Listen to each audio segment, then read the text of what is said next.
Hello MNS 2022 aspirants. Welcome back once again to our official YouTube channel, The MNS Classroom. So इस video में हम पढ़ेंगे अपना next chapter human reproduction. इस chapter में हम लोग को mail reproductive system, female reproductive system, menstrual cycle, फिर ऑर्गेनोजेनेसिस, ये सब पढ़ना है। ओके, इस चैप्टर का बहुत इम्पोर्टेंस है क्योंकि हर एक एग्ज़ाम में इस चैप्टर से 3 से 4 क्वेश्चंस बन जाते हैं। ओके, सो एक क्वेश्चन आपका आता है मेंस्ट्रुअल साइकिल पे से टॉपिक से, एक आता है आपका गैमेटोजेनेसिस वाले टॉपिक से, एक आता है आपका मेल फीमेल रिप्रोडक्टिव सिस्टम से, और एक आपका बाकी कहीं से भी आ सकता है। ओके, तो इस चैप्टर को ध्यान से पढ़ना, इसका काफ़ी ज़्यादा इम्पोर्टेंस है सारे एग्ज़ाम्स में। सो शुरू करते हैं मेल रिप्रोडक्टिव सिस्टम से। मेल रिप्रोडक्टिव सिस्टम में जो प्राइमरी अपना सेक्स ऑर्गन होता है, जहाँ पे स्पर्मेटोजेनेसिस होता है, वो होता है टेस्टिस। ओके, और एक्सेसरी डक्ट्स होते हैं कुछ। एक्सेसरी डक्ट्स और एक्सेसरी ग्लैंड्स का फंक्शन क्या होता है कि जो टेस्टिस में जो स्पर्म्स बने या फिर मेल गैमेट्स बने, उनका ट्रांसपोर्ट करना फीमेल रिप्रोडक्टिव सिस्टम तक, उनका ट्रांसपोर्ट करने में हेल्प करना। ओके, सो एक्सेसरी डक्ट्स और एक्सेसरी ग्लैंड्स का फंक्शन क्या होता है, जो टेस्टिस में स्पर्मेटोजेनेसिस हो रहा है, जो मेल गैमेट्स बन रहे हैं, उनको ट्रांसपोर्ट करवाना। ओके, और होता है एक्सटर्नल जेनिटेलिया।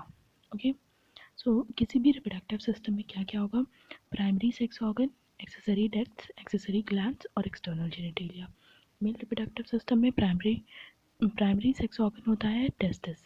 टेस्टिस वो प्लेस है जहाँ पे स्पर्मेटोजेनेसिस रियलिटी में होता है। ओके, टेस्टिस मेल्स में टेस्टिस आप सबको पता होगा कि एब्डोमिनल पार्ट के बाहर होता है, स्क्रोटम लाइक एक पाउच में, जिसको क्या बोलते हैं, स्क्रोटम। ओके, एक्सेसरी डक्ट्स में आपके 4 डक्ट्स आते हैं मेल रिप्रोडक्टिव सिस्टम में। पहला है रेडी टेस्टिस, दूसरा है वासा डिफरेंशिया, तीसरा है एपिडिडमिस और चौथा है वास डिफरेंस। इसी ऑर्डर में स्पर्म जाता है इन सब डक्ट्स के थ्रू। ओके, सबसे पहले रेडी टेस्टिस में जाता है, फिर वासा डिफरेंशिया, फिर एपिडिडमिस, फिर वास डिफरेंस। ओके, नेक्स्ट है एक्सेसरी ग्लैंड्स। एक्सेसरी ग्लैंड्स वो ग्लैंड्स हैं जिनके सेक्रीशंस हेल्प करते हैं स्पर्म के ट्रांसपोर्ट में। ओके, एक्सेसरी ग्लैंड्स क्या क्या होते हैं मेल्स में, ह्यूमन मेल्स में, सेमिनल वेसिकल, प्रोस्टेट ग्लैंड और बल्बोयूरेथ्रल ग्लैंड। बल्बोयूरेथ्रल ग्लैंड को काउपस ग्लैंड भी बोलते हैं। सो यहाँ पे जो सेमिनल वेसिकल और बल्बोयूरेथ्रल ग्लैंड है, ये दोनों क्या होते हैं, ये दोनों पेयर्ड होते हैं, और जो प्रोस्टेट ग्लैंड है वो सिंगल होता है, वो अनपेयर्ड होता है। ओके, सो इसको याद रखना, सेमिनल वेसिकल और बल्बोयूरेथ्रल, सेमिनल वेसिकल और बल्बोयूरेथ्रल जो है वो पेयर्ड होते हैं, और प्रोस्टेट वाला अनपेयर्ड होता है। Okay, external genitalia, penis. Okay, testis males में प्राइमरी सेक्स ऑर्गन होता है। इसको प्राइमरी सेक्स ऑर्गन इसलिए बोलते हैं क्योंकि इसमें स्पर्म का फॉर्मेशन होता है। ओके, स्क्रोटम जो होता है एक पाउच होता है एब्डोमिनल कैविटी के बाहर मेल्स में, उसमें टेस्टिस प्रेजेंट होता है। टेस्टिस का शेप क्या होता है, टेस्टिस का शेप ओवल होता है। ओके, ये ध्यान रखना, टेस्टिस का शेप ओवल होता है, ओवरी का शेप आलमंड शेप होता है। ओके, स्क्रोटम मेल्स में टेस्टिस बाहर इसलिए रहता है ताकि उसके स्पर्मेटोजेनेसिस के लिए जो टेम्परेचर नीडेड है, कितना, वो नॉर्मल बॉडी टेम्परेचर से 2 से 2.5 डिग्री सेल्सियस कम नीडेड है। ओके, तो स्क्रोटम में इसलिए रहता है टेस्टिस ताकि वो टेम्परेचर मेंटेन कर सके, नॉर्मल बॉडी टेम्परेचर से 2 से 2.5 डिग्री सेल्सियस कम हो सके, ताकि स्पर्मेटोजेनेसिस हो पाए। Okay, testis is covered by a dense covering. Testis का लेंथ होता है 4 to 5 सेंटीमीटर और विड्थ होता है 2 to 3 सेंटीमीटर। ये भी एनसीईआरटी में मेंशन है। सो इस फिगर में आप देख सकते हैं, ये एक ट्रांसफर सेक्शन है ह्यूमन मेल टेस्टिस का। ओके, ये एक ट्रांसफर सेक्शन है, कट करके दिखाया गया है। ओके, सो एक पूरे टेस्टिस में 250 टेस्टिकुलर लॉब्यूल्स होते हैं। ओके, हर एक टेस्टिस में 2 टेस्टिस होता है, दोनों में से एक टेस्टिस में 250 टेस्टिकुलर लॉब्यूल्स होते हैं। ओके, और वो टेस्टिकुलर लॉब्यूल फर्दर डिवाइडेड होता है फर्दर उसके अंदर हर एक टेस्टिकुलर लॉब्यूल के अंदर 1 से 3 सेमिनिफेरस ट्यूब्यूल कॉइल्ड होता है। ओके, ये जो ब्लैक ब्लैक आप देख रहे हैं पिरामिड टाइप का है, ट्रायंगल टाइप का, वो एक सेमिनिफेरस ट्यूब्यूल है, वो कॉइल्ड होता है। तो हर एक टेस्टिकुलर लॉब्यूल में 2 से 3 या फिर 1 से 3 सेमिनिफेरस ट्यूब्यूल कॉइल्ड होता है। ओके, सेमिनिफेरस ट्यूब्यूल्स के अंदर आप देख सकते हैं यहाँ पे दिखाया गया है। सेमिनिफेरस ट्यूब्यूल्स के अंदर लाइनिंग पे male germ cells, spermatogonial cells भी बोलते हैं उनको, मेल जर्म सेल्स या फिर स्पर्मेटोगोनियल सेल्स लाइन करते हैं। और एक एक्स्ट्रा सेल क्या प्रेजेंट है, सर्टोली सेल्स। सर्टोली सेल्स का फंक्शन क्या होता है, जो मेल जर्म सेल्स हैं उनको न्यूट्रिशन प्रोवाइड करना। ओके, सर्टोली सेल्स को नर्स सेल्स वो बोलते हैं। ओके, सर्टोली सेल्स का फंक्शन क्या है, मेल जर्म सेल्स को न्यूट्रिशन प्रोवाइड करना ताकि वो बड़े होकर स्पर्म्स बन जाए। ठीक, और टेस्टिस में यहाँ पे दूसरे इम्यूनोलॉजिकल सेल्स भी प्रेजेंट होते हैं। इंटरस्टिशियल स्पेस जो होता है, दो सेमिनिफेरस ट्यूब्यूल्स के बीच का जो स्पेस है उसको बोलेंगे इंटरस्टिशियल स्पेस। इसमें लेडिक सेल्स प्रेजेंट होते हैं। लेडिक सेल्स का फंक्शन क्या होता है, वो एंड्रोजन्स प्रोड्यूस करता है। एंड्रोजन्स और टेस्टोस्टेरोन जो होते हैं वो मेल सेक्स हार्मोन्स होते हैं। ये स्पर्मेटोजेनेसिस में हेल्प करते हैं मेनली। ओके, और सेकेंडरी सेक्सुअल कैरेक्टरिस्टिक्स भी डेवलप करवाते हैं मेल्स में। ओके, सो इसको एक बार और देखते हैं। ये एक ट्रांसवर्स सेक्शन है मेल टेस्टिस का। इसको हर एक टेस्टिस में 250 टेस्टिकुलर लॉब्यूल्स होते हैं, कंपार्टमेंट्स होते हैं, 250 कंपार्टमेंट्स होते हैं, उनको टेस्टिकुलर लॉब्यूल्स बोलते हैं। हर एक टेस्टिकुलर लॉब्यूल में 1 से 3 seminiferous tubule, coiled seminiferous tubule होता है।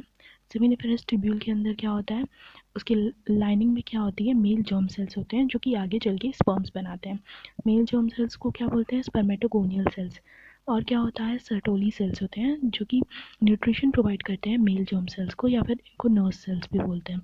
और बीच में जो इंटरस्टिशियल स्पेस प्रेजेंट होता है उसमें लेडिक सेल्स होते हैं। लेडिक सेल्स क्या रिलीज करते हैं, एंड्रोजन्स। ओके, नेक्स्ट टॉपिक है मेल एक्सटर्नल जेनिटेलिया। मेल में जो एक्सटर्नल जेनिटेलिया होता है उसको पेनिस बोलते हैं। ह्यूमन मेल में उसको पेनिस बोलते हैं। It is made up of a special erectile tissue. एक स्पेशल टाइप का टिश्यू होता है जिसमें इरेक्टाइल फंक्शनिंग होती है, तो वो उस टिश्यू का बना होता है। आगे का जो एंड होता है वो इनलार्ज्ड होता है। ओके, उसको क्या बोलते हैं, ग्लांस पेनिस। इनलार्ज्ड एंड या फिर ग्लांस पेनिस के ऊपर एक लूज फोल्ड स्किन का होता है, उसको क्या बोलते हैं, four skin. Okay, male external genitalia को पेनिस बोलते हैं। किस टाइप के टिश्यू का होता है, इरेक्टाइल टिश्यू का होता है। इनलार्ज्ड एंड को ग्लांस पेनिस बोलते हैं। ग्लांस पेनिस के ऊपर जो फोल्ड ऑफ स्किन होता है उसको फोर स्किन बोलते हैं। नेक्स्ट है मेल एक्सेसरी ग्लैंड्स। मैंने आपको बताया था कि जो सेमिनल वेसिकल और बल्बो यूरेथ्रल ग्लैंड्स होते हैं वो दोनों क्या होते हैं, वो दोनों पेयर्ड होते हैं। पेयर्ड मतलब दो होते हैं एक साथ। प्रोस्टेट ग्लैंड जो होता है वो अनपेयर्ड होता है, वो सिंगल होता है। ओके, इन तीनों एक्सेसरी ग्लैंड्स का फंक्शन क्या होता है, स्पर्म्स के ट्रांसपोर्टेशन में हेल्प करवाना। ओके, या फिर स्पर्म का ट्रांसपोर्ट करवाना। इसके सेक्रीशंस जो होते हैं वो फ्रक्टोज, कैल्शियम और दूसरे एंजाइम्स में रिच होते हैं। एक स्पेशल शुगर जो कि जो कि मेल के स्पर्म में स्पेशली फाउंड होता है वो होता है fructose. Okay, bulbo urethral gland जो होता है उसके सेक्रीशंस हेल्प करते हैं लुब्रिकेशन में। ओके, कॉपुलेशन के टाइम पे वो लुब्रिकेशन प्रोवाइड करते हैं। ओके, उसका फंक्शन यही होता है। सो नेक्स्ट टॉपिक है अपना female reproductive system. Female reproductive system में जो प्राइमरी सेक्स ऑर्गन्स होते हैं वो क्या होते हैं, ओवरीज। फिर जो ट्रांसपोर्ट के लिए क्या क्या प्रेजेंट होते हैं, फेलोपियन ट्यूब, यूटेरस, सर्विक्स और वेजाइना। ये सब ट्रांसपोर्टेशन के लिए कैनाल है। और क्या है, एक्सेसरी डक्ट्स वगैरह है। और क्या है, एक्सटर्नल जेनिटेलिया होता है, वेजाइना। ओके, ये सारे ऊपर के पार्ट्स और मेमोरी ग्लैंड ये सब क्या बनाते हैं, ये सब आपस में मिलके एक स्ट्रक्चर और फंक्शनल मतलब यूनिट बनाते हैं जिससे pregnancy, fertilisation, ovulation, child birth में इन सब का मेन फंक्शन यही है कि चाइल्ड बर्थ करवाना या फिर मतलब प्रेगनेंसी में हेल्प करना। ओके, ओवरी जो होता है वो प्राइमरी सेक्स ऑर्गन होता है फीमेल्स में। इसकी लेंथ क्या होती है, 2 से 4 सेंटीमीटर होती है लेंथ में। और इसका मेन फंक्शन होता है ओवम बनाना या फिर और ओवरियन हार्मोन्स को रिलीज करवाना। It is connected to the pelvic wall and uterus by ligaments. किससे कनेक्ट होता है? पेल्विक वॉल, पेल्विक रीजन में ओवरी प्रेजेंट, पेल्विक रीजन में ये सब प्रेजेंट होता है। ओके, सो पेल्विक वॉल और यूट्रस से किससे कनेक्टेड रहता है? लिगामेंट से। ओके, ताकि ये अपनी जगह से हिले ना। It is covered by a thin epithelium which encloses stroma. अंदर का जो पार्ट होता है ओवरी आलमंड शेप का होता है, इसके अंदर का पार्ट को क्या बोलते हैं? स्ट्रोमा। उसके ऊपर थिन एपिथेलियम होता है। स्ट्रोमा जो होता है, ओवरी का जो स्ट्रोमा है उसके अंदर दो पार्ट है। जो बाहर का पार्ट है उसको क्या बोलते हैं? उसको कॉर्टेक्स बोलेंगे, अंदर के पार्ट को मेड्यूला बोलेंगे। तो ये जो बाहर का ग्रीन ग्रीन पार्ट दिख रहा है आपको, इसको कॉर्टेक्स बोल देंगे, पेरीफेरी का पार्ट कॉर्टेक्स और अंदर के पार्ट को मेड्यूला। ओके, सो ये था ओवरी के बारे में। नेक्स्ट है अपना fallopian tube. Fallopian tube, uterus, cervix, ये सब क्या है? एक्सेसरी डक्ट्स का काम करते हैं। फेलोपियन ट्यूब एक्सेसरी डक्ट्स हैं। यूट्रस के अंदर जो बेबी होता है उसकी ग्रोथ होती है। सर्विक्स और वेजाइना एक साथ मिल के क्या बनाते हैं? बर्थ कैनाल बनाते हैं। ओके, ये क्वेश्चन याद रखना कि सर्विक्स और वेजाइना एक साथ मिल के क्या बनाते हैं? बर्थ कैनाल बनाते हैं। ओके, जिसके थ्रू बेबी का बर्थ होता है। नेक्स्ट टॉपिक है अपना एक्सेसरी डक्ट। उसमें है फेलोपियन ट्यूब।